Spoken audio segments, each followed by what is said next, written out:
Good afternoon, everybody. This is Cy Tyson speaking to you for WWJ, the Detroit News. And we're out here at the side of the Yankees for the season of 1934. It's an interesting story to tell, if I may.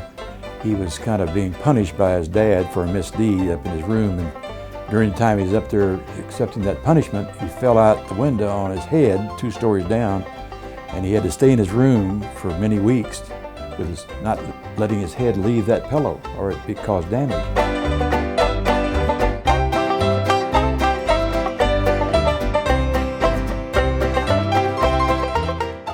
And so all he had to do was listen to the radio and listen to the broadcast, and he taught himself how to be a play-by-play announcer. And that's what he's still doing as a little boy, living that dream. Kind of a punchline to that is his dad told him, next time I punish you, I'm going to put you in the basement. I attended the old class in high school, and I became aware of Bob Berry, and in spite of the fact that he was older, I knew he played drums in the Sooner Band, which was a big band orchestra that Klassen had. And they played at sock hops and other events, and also Bob was an outstanding baseball player.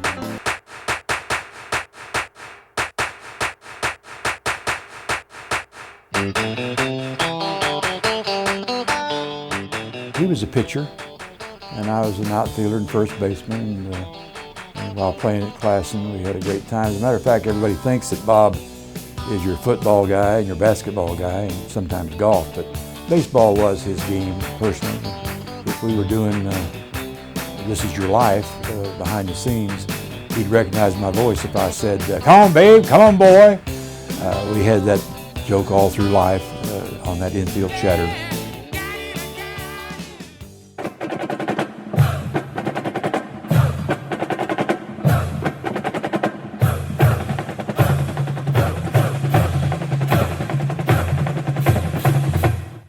I got to be Bob's spotter for the road game for the opponent during the years of 61 to 71 when Bob was broadcasting the OU game. And we went all over the country, including Yankee Stadium for the Army game, Southern Cal at the Coliseum. Jack Ogle was his color commentator. That association gave me the chance not only to have a lot of fun with one of the nicest guys in the world, but also to see Bob Berry in his professional life. I wish everyone could appreciate and know how meticulously and thoroughly he prepares for everything. He is detailed, he's in depth, he's analytical, and he's deadly serious about it, but you wouldn't know it from his jolly nature. His broadcast booth is his domain, and his mic and his chartboards are his tools, and he just treasures. He's just living a dream every time he goes to that booth.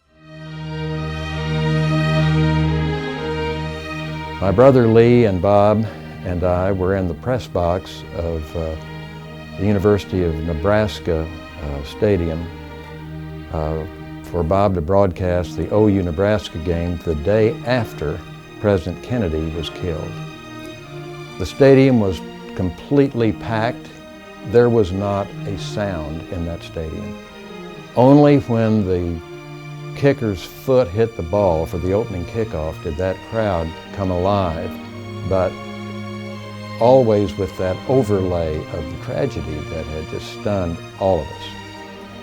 Bob Berry called a great game. I don't know that he even was aware of what he was doing. He was just being Bob. But the effect was that he made us and his listeners feel that it was okay to enjoy that game without being disrespectful to the moment and to the event.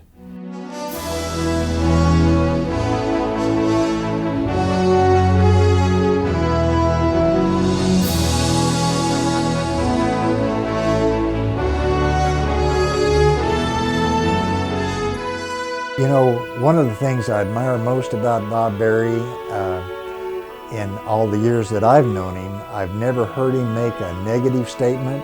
I've never heard him say anything bad about anybody else.